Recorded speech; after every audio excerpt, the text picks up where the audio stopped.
Most of you, I'm sure, are familiar with the TV show Survivor. Well, CBS television keeps the details of that show a closely guarded secret, and I understand why. If people already knew who'd been voted off the island, they wouldn't watch the show. But because I am such a pop culture icon, and I'm so connected to everything in pop culture and so hip, plus I'm a walking compost pile of knowledge, I was able to get the scoop on the upcoming season of Survivor. What they're going to do is drop 6 men, no women this time, only men, and they're going to put them on an island for 6 weeks. Each man will have 4 children assigned to him, along with a minivan. Each kid plays 2 sports and either takes music or dance classes. And since they're on an island, there's no access to fast food, so all meals must be prepared at home. Each man must take care of his 4 kids, keep his assigned house clean, correct all homework, complete science projects, cook, do laundry, and so forth. The men will have access to a television only when the kids are asleep and all chores are done. Plus, there's only one TV between them and there's no remote. They must attend weekly parent-teacher meetings at school, clean up after their sick children at 3 a.m., make a model of an Indian hut with 6 toothpicks, a tortilla, and 1 marker, and they must get a 4-year-old to eat a serving of peas. The kids vote the men off the island based on their performance. But the grand prize is worth all of the effort. The winner gets to go back to his job. What a blessing, right? When most of us talk about blessings, we think of things that make our lives comfortable or fulfilling. In this case, a blessing is going back to the daily grind of the office or the warehouse instead of living like most moms have to do. We need to broaden our definition of a blessing.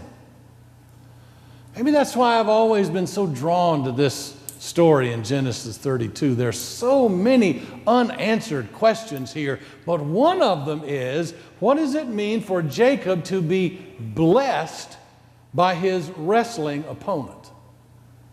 His assailant is never identified in the story. He remains a shadowy figure in the dark, but I think we're supposed to understand him to be God. Jacob is wrestling with God. On the bank of the Jabbok River, after he's sent his family on ahead, and only hours before he's to reunite with his brother Esau, who had vowed to kill him the next time they met, there Jacob struggled with God all night long. Now that's an image we could spend a month of Sundays unpacking. What does it mean to wrestle with God? Have you ever wrestled with God? It's not our usual method for interacting with the Almighty, but you'd be hard-pressed to make a biblical case against it. Penny often observes that I see a relationship with God like a struggle, while she sees it as a womb. And both are right, of course. Discipleship contains both womb and struggle, but not in this story. There's no comfort in this story. There's no nurturing here. There's no womb here. There are no holding hands and singing kumbaya. This is just a struggle, just a wrestling match. And as dawn is breaking, Jacob must have gotten his opponent into a sleeper hole because he felt confident enough to ask for a blessing. He said, "I will not let you go until you bless me." And so God says, "You shall no longer be called Jacob, but Israel. For you have striven with God and with humans and have prevailed." Now, isn't that interesting?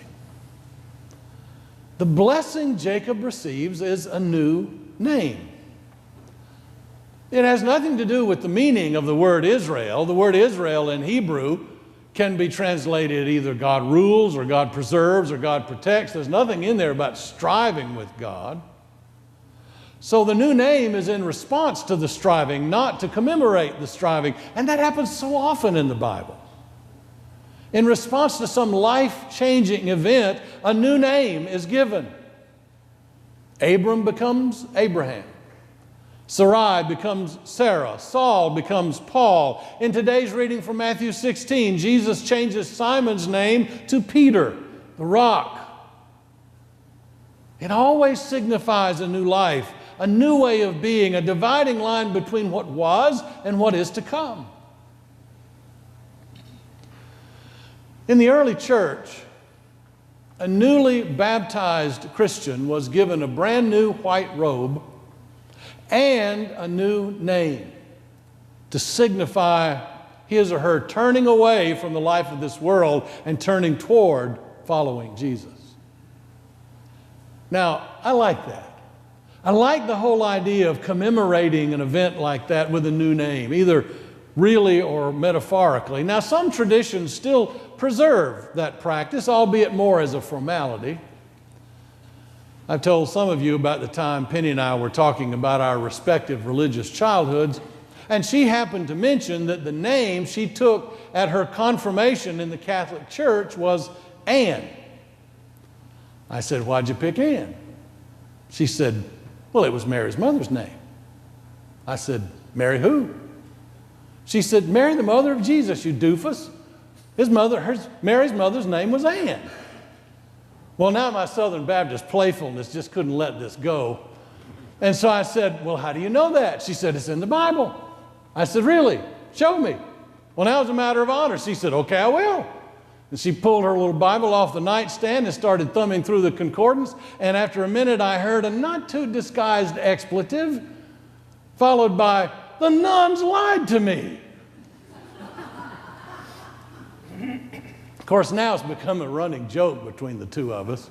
When we were in Russia, we saw a painting, and the card next to it said it depicted Anne giving birth to Mary. And Penny said, "You better get a photo of that if you know what's good for you, Buster." Truth be told, I don't care if Mary's mother's name was Anne or Ethel or Hortense. I like the idea of taking on a new name to signify a new life. We've been talking this fall about God making all things new, and I contend that a new name is crucial to God making all things new in your life and in my life. If God is at work in your life, there comes a time when you divide your years between what your experience was before and what your experience is now. There comes a realization that you've taken a new road and that life may be the same, but it's not the same either. Jacob couldn't undo his past, but he could learn from it and stride confidently into the future. Jacob's new name didn't require him to abandon his family or his livelihood. It did require him to look at life differently from that moment on, to handle life differently from that moment on, to value the things that God values instead of the stuff this world values. When God gave Jacob a new name, he didn't make all new things. He made all things new.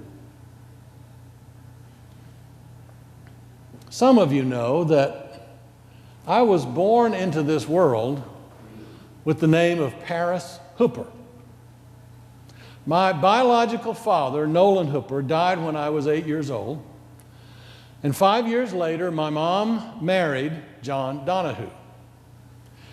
He always said that he would adopt me and my two sisters, but because by that time I was 13 and knew everything, he wasn't really sure that I wanted to be adopted by him anymore. And because I was past the age of 12, legally I had to give my consent to the adoption.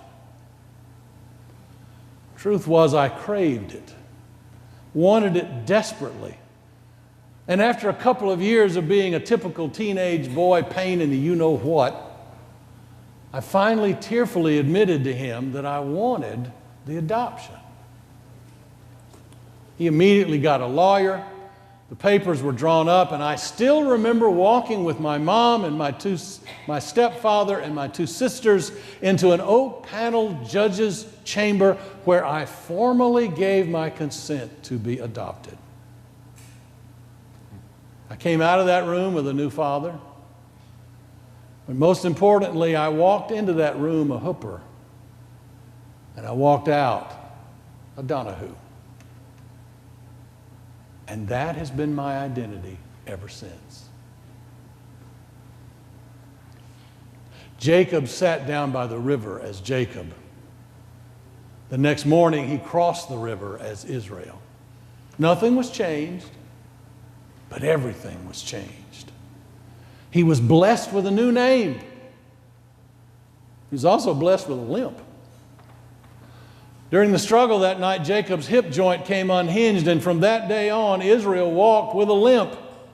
Israel said, I've seen God face to face, and yet my life is preserved. And you and I read the story and say, yeah, but at what cost? The crippling of his hip was just the beginning. Israel's life afterwards was filled with great joy as well as excruciating sorrow. Trying to follow this God he met by the river that night wasn't a bed of roses. Yes, he was blessed with a new name, a new identity. But it wasn't an easy road. In the early days of Christianity, followers of Jesus sometimes in their worship, as they sang hymns, would do a dance called the tripudium. See, as worshipers sang the hymns, they would lock arms together. There were no pews back then. They would lock arms together and they would take 3 steps forward as they sang, and then 1 step back. And then another 3 steps forward and another step back. Another 3 steps forward and another step back, proclaiming with their feet a faith that never moves forward without setbacks, never making progress without detours, never making gains without losses. The tripudium was a way for Christians to affirm a faith that always has fits and starts, always has struggles, never moves in a straight line. Now, growing up Southern Baptist, this whole concept of dancing in church is pretty foreign to me. But I like the theology of the tripudium. Discipleship is not easy. Jesus never promised us it would be. Being blessed by God is a mixed bag. Receiving a new name from God has positive as well as negative implications. But if God is making all things new in your life, such is the blessing you receive. If God's making all things new in your life, that new name opens some doors and it closes other doors. But don't you see, it's within the crucible of that wrestling match, that confounded limp, that God opens up to you new possibilities and new horizons and new joys. Like any good parent, God knows that you and I learn more from 1 gimpy footstep than from 1,000 footsteps down a primrose path. Am I ready to be blessed? Yes and no. Are you ready to be blessed? I'm sure your answer is the same. God never promises us life without a limp. God does promise to make all things new.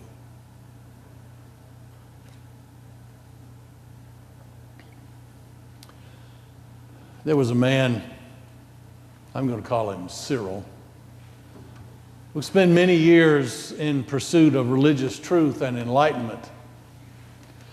And at one point, Cyril's travels took him to a holy man living a solitary monastic existence out in the desert.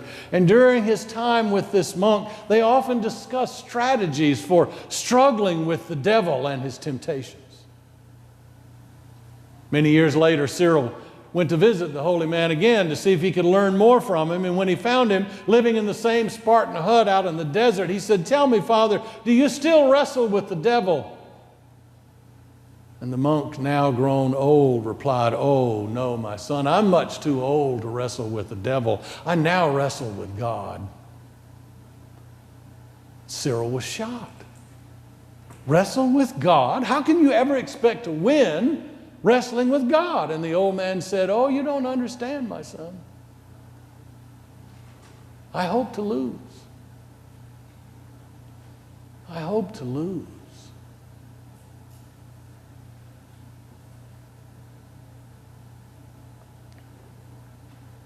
If God is making all things new in your life and my life,